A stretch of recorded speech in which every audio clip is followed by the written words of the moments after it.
Good morning বন্ধুরা। আজকে কি বলবো, কি বার? আজকে হচ্ছে মঙ্গলবার। এখন বাজে সকাল প্রায় 9:30।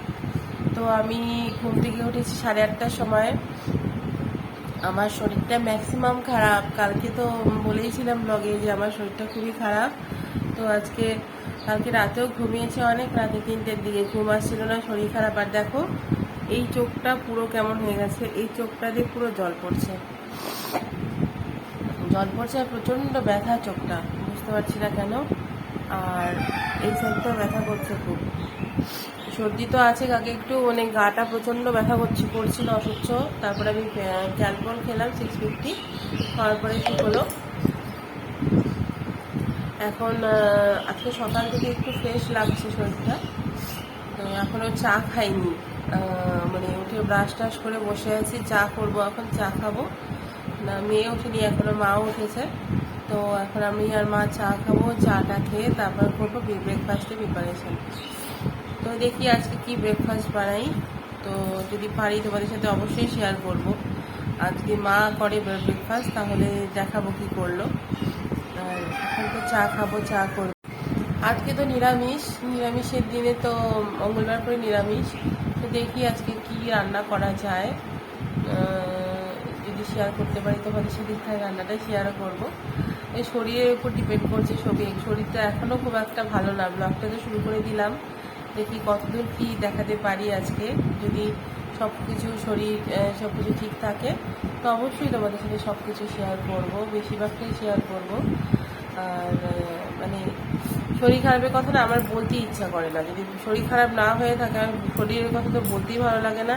শরীর খারাপ না হয়ে থাকলে সব থেকে ভালো। শরীর খারাপ হলে বলতেই ইচ্ছা করে না যে শরীর খারাপ। আমি শরীর খারাপটাকে কোনো সময় পাত্তা দিই না। শরীর খারাপ থাকলেও সেটাকে আমি পাত্তা না দিয়ে আমি আমার কাজ নর্মালি শরীরটাকে নর্মাল মতো রেখে কাজ করার চেষ্টা করি। কিন্তু যখন শরীরটা খুব বেশি খারাপ হয়ে যায় তখন আর বলতেই হয় যে সত্যি শরীরটা খারাপ। তখন না বলে আর পারি না। হয়তো চোখ মুখেও বসে গেছে, হয়তো শরীর ভালো না। এখন যদি আমি নাও বলি তোমাদের যে শরীর ভালো না, তখন হয়তো তোমরা বলবে যে কি হয়েছে, মুখ চোখটা এরকম লাগছে কেন। তো এটাই কারণ যে শরীরটা ভালো না। আর কি বলবো, তো চলো চা করি, খাই, তারপরে আবার কথা বলছি তোমাদের সাথে। আমি চা করতে কিচেনে চলে এসেছি। চা তো দু রকমের হবে, মায়ের চা লাল চা চিনি দিয়েই হবে, আর আমারটা দুধ চা। তো প্রথমে কম পাতি দিয়ে একটু মায়ের জন্য লাল চা করে নেব, তারপর সেখানেই আবার একটু পাতি বেশি দিয়ে দুধ দিয়ে জাল করে আমার চা করব।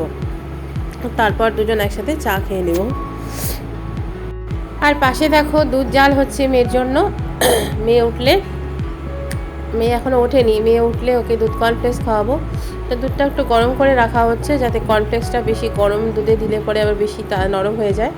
ওই জন্য দুধটা আগে একটু গরম করে নেওয়া হচ্ছে, পরে হালকা গরম থাকতে দুধ কর্নফ্লেক্সটা রেডি করে খাওয়ালে ঠিক আছে। কারণ দুধ কর্নফ্লেক্সের মধ্যে একটা কলাও অ্যাড করি আমি। আমাদের চা একদম রেডি হয়ে গেছে। এখন আমরা টেবিলে বসে একসাথে চা খাবো। আর তনুষ্কা এখনও ওঠেনি, তনুষ্কাকে তুলবো চা খেয়ে। তারপর কিছু কাজও আছে, তনুষ্কাকে খাওয়াতেও হবে। মা হয়তো সকালে ব্রেকফাস্টটা করবে, মা বললো। আমি দুপুরে লাঞ্চটা বানাবো। তো চলো দেখো কি করছি।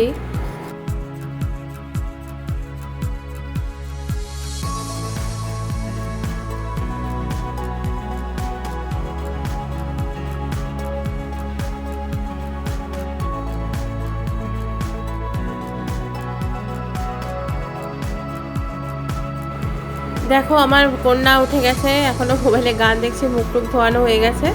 এখন আমি ওর ব্রেকফাস্টটা নিয়ে আসবো। হাঁচি দিল। দেখো আমি এবার রান্নাঘরে এসে দেখছি মার লুচি ভাজা প্রায় হয়ে এসছে। মা কি রান্না হচ্ছে সকালে ব্রেকফাস্টে?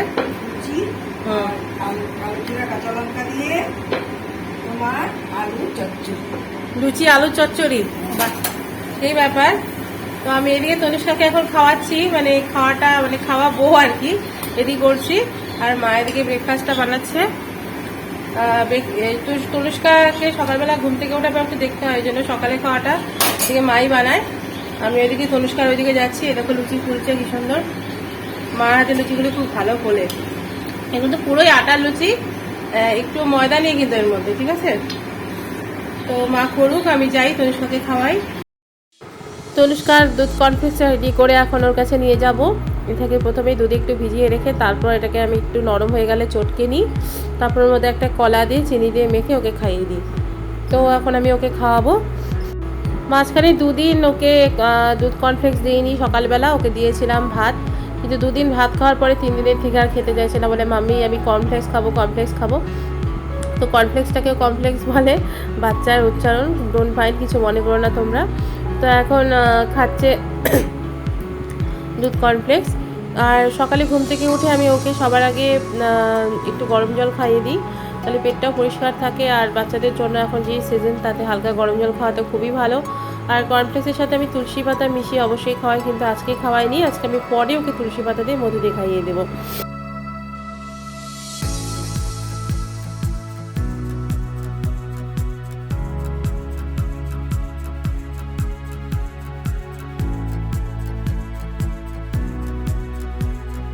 তাকে ব্রেকফাস্ট করানোর পরে আমি চলে আসলাম, আমি বিছানাটা তুলবো, বাসি বিছানাটা, ওটা আমি একটু লেট করেই তুলি। তনুষ্কা ওঠে, তনুষ্কাকে মুখ টুক ধুইয়ে ফ্রেশ করে তারপর ওকে খাইয়ে, কারণ খিদে পেয়ে যায় ওঠার পরে, যদি একটু লেটে ওঠে, তার জন্য ওকে ব্রেকফাস্ট করিয়ে পরে আমি এইসব কাজ করতে আসি। তা এবার আমি বিছানাটা ভালো মতো গুছিয়ে চলে যাব। কিছু জামা কাপড় আছে কালকে শুকনো, সেগুলো কাচবো না, সেগুলো ভাঁজ করব, ভাঁজ করে জায়গা মতো রেখে তারপর ব্রেকফাস্ট করব। সকালবেলা ঘুম থেকে উঠে যদি বিছানা তোলা না থাকে, আগে ব্রেকফাস্ট করতে ভালো লাগে না, আগে এগুলো কাজ হয়ে যাক তারপরে খাওয়া দাওয়া করবো, একটু লেট হলেও তাতে কোনো সমস্যা নেই।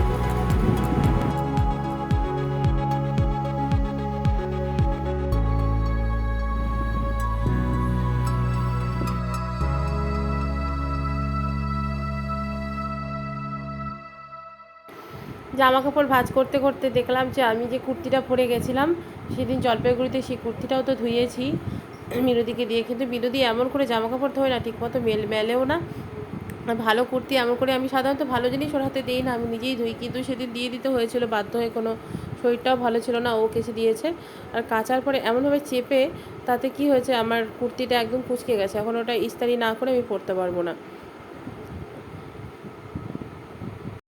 দেখো ব্রেকফাস্ট রেডি হয়ে গেছে, লুচি আর সাদা আলুর তরকারি। তো তরকারি নাই, সরি চচ্চড়ি, সেটা আমি আর মা এখন খাবো। আমার ব্রেকফাস্ট করা হয়ে গেলে আমি তনুষ্কাকে স্নান করিয়ে নিজে স্নান করব, তারপর লাঞ্চের প্রিপারেশন নেব। ব্রেকফাস্ট করতে করতে না আমার খুব অসুবিধা হচ্ছিল খেতে, দাঁতের সমস্যাটার জন্য মাকে আমি বারবার বলছিলাম যে আমার গালটা দেখে যে খুব গালের ওইদিকে ব্যথা হচ্ছে, খেতে সমস্যা হচ্ছে এক পাশ দিয়ে, কিন্তু মুখটা নাড়াতেই আমার খুব কষ্ট হচ্ছে, তাও কষ্ট করে খাচ্ছিলাম।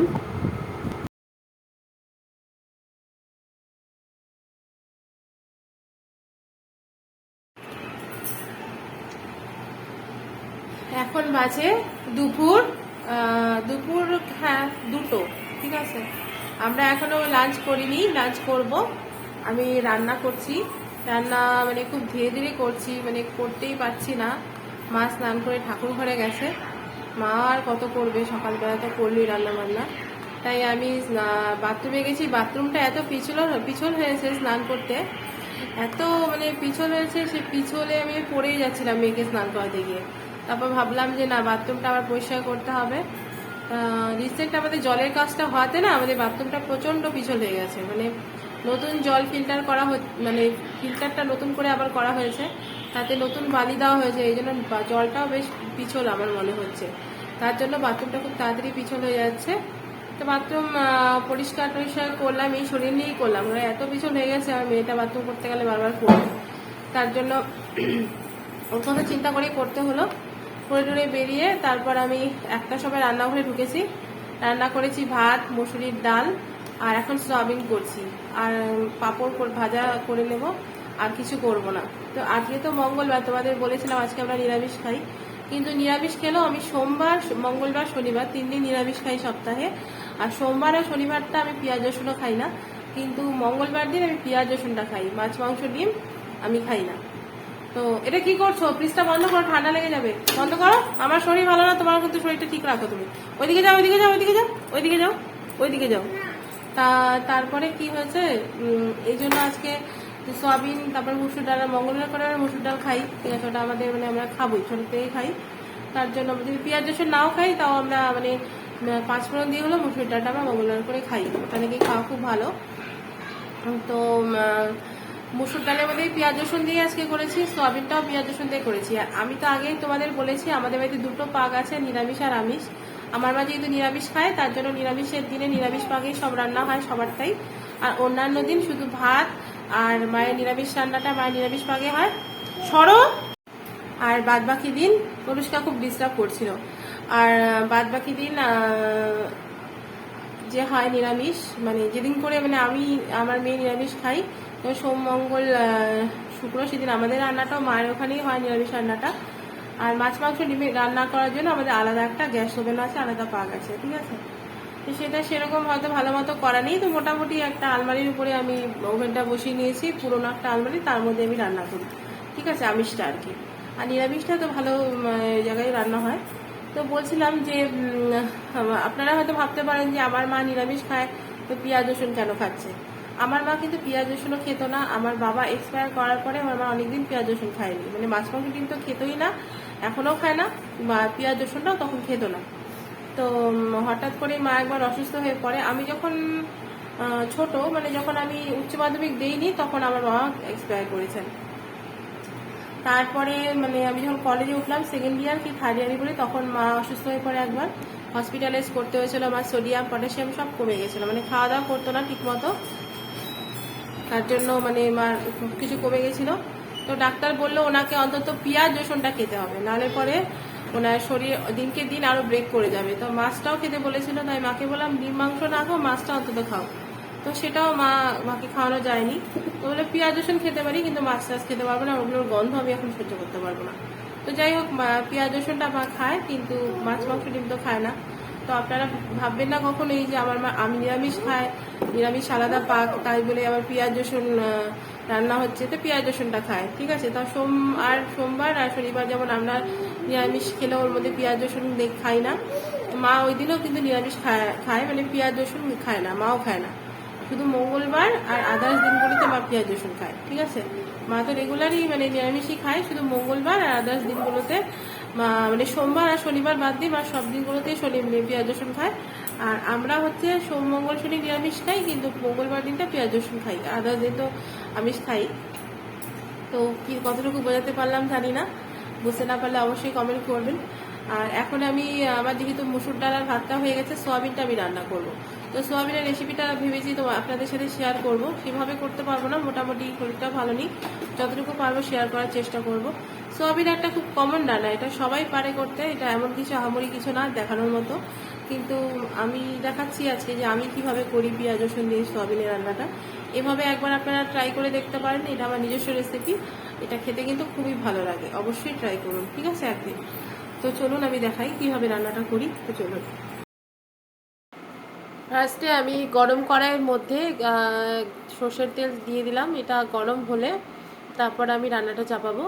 তো ফ্রেন্ডস, এখানে আমি সোয়াবিন রান্না করার জন্য রেখেছি একটা বড় আলু টুকরো করে, 2টো পেঁয়াজ মিডিয়াম সাইজের কুচি করে, একটা মিডিয়াম সাইজের টমেটো টুকরো করে, আদা আর রসুন থেতে নিয়েছি অল্প, আর এখানে আছে 4টা কাঁচা লঙ্কা, এটা কিন্তু মুখটা ফাটাই নিয়ে এমনি গোটাই আছে। আর এখানে জিরের গুঁড়ো, ধনের গুঁড়ো জলে গুলানো আছে। আর এখানে ফোড়নের জন্য রেখেছি তেজপাতা, শুকনো লঙ্কা, গরম মশলা, আর এখানে সয়াবিনটা গরম জলে সেদ্ধ করা আছে। দেখো তেলটা গরম হয়ে যাওয়াতে আমি আলুর টুকরোগুলো ছেড়ে দিয়েছি, লবণ হলুদ দিয়ে আলুটাকে খুব সুন্দর করে ভেজে নেব। ভেজে নিয়ে তারপর আমি পেঁয়াজ, তারপরে রসুন আদা থেতা, টমেটো, এগুলো এক এক করে দেবো।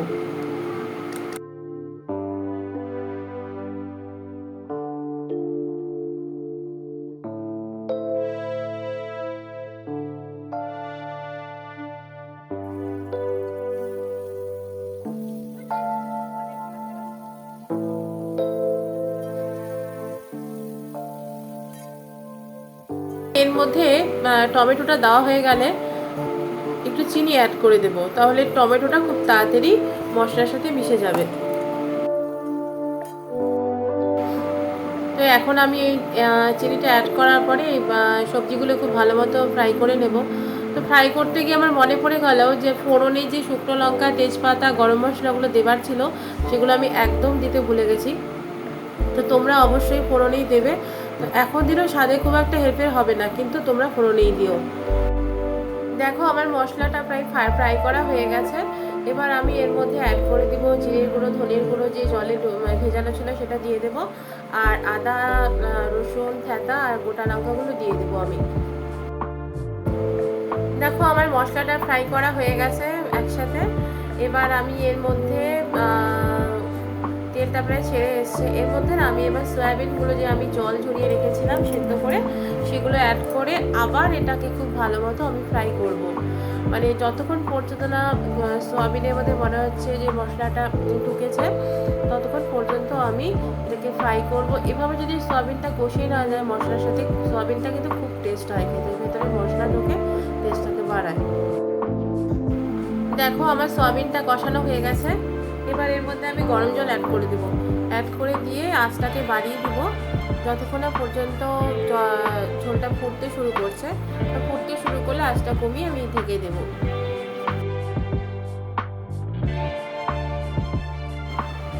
আমার সয়াবিনটা হয়ে গেছে। তো আলুগুলো একদম সিদ্ধ হয়ে গেছে, আলুটা খুব ভালো মতো ফ্রাই করে নিয়েছি জন্য সিদ্ধ হয়ে গেছে, তার মানে আমার সয়াবিনটাও হয়ে গেছে। আর এটা কিন্তু খেতে খুব টেস্ট হয় এভাবে রান্না করলে। তোমরা চাইলে এর মধ্যে ঘি, গরম মশলা অ্যাড করতে পারো, কিন্তু আমি যেহেতু ফোড়নে দিয়েছি তাই আর দেবো না। তো আমার এখন দেখো গরমে কি অবস্থা, ঘেমে আমার টিপ টিপ সব গলে গেছে। Thank you. তো আমার সোয়াবিন রান্না একদম হয়ে গেছে, দেখালাম তোমাদেরকে কিভাবে করেছি। আর দেখো আমি আর কি কি করেছি দেখিয়ে দিচ্ছি। এখন আমরা লাঞ্চ করব। এই যে ডাল করেছি, মুসুর ডাল, ভাত, আর এই যে পাঁপড় ভাজা। এখন বাজে 8:30, রাত্রি 8:30। সেই দুপুরবেলা খাবার পরে মানে লাঞ্চ করার পরে আমি যে রেস্ট করতে গেছিলাম, রেস্ট তো করতে পারিনি, মেয়ে রেস্ট করতে দেয়নি, মেয়ের সাথে খেলতে হয়েছে। তারপর মেয়ে ঘুমোলো, আমি এডিটিং করতে বসলাম। এডিটিং করতে গিয়ে এমনিতেই তো আমার বাচকটা প্রচণ্ড, বললাম কালকে মানে জল পড়ছিল, বাচকের অবস্থাটা খুবই খারাপ। তো গলার এই সাইডের দিকগুলো সব ব্যথা করছে আমার, তার জন্য আমার খুব প্রবলেমও হচ্ছে। তো আমি আর মানে কোনো কাজই করিনি এতক্ষণ, মানে কি শেয়ার করব, কিছুই শেয়ার করার মতো নেই। আর দুপুরের পর থেকে আমার মা চা করে এনেছে, চা খেয়েছি, মেয়েকে একটু ম্যাগি করে দিয়েছি।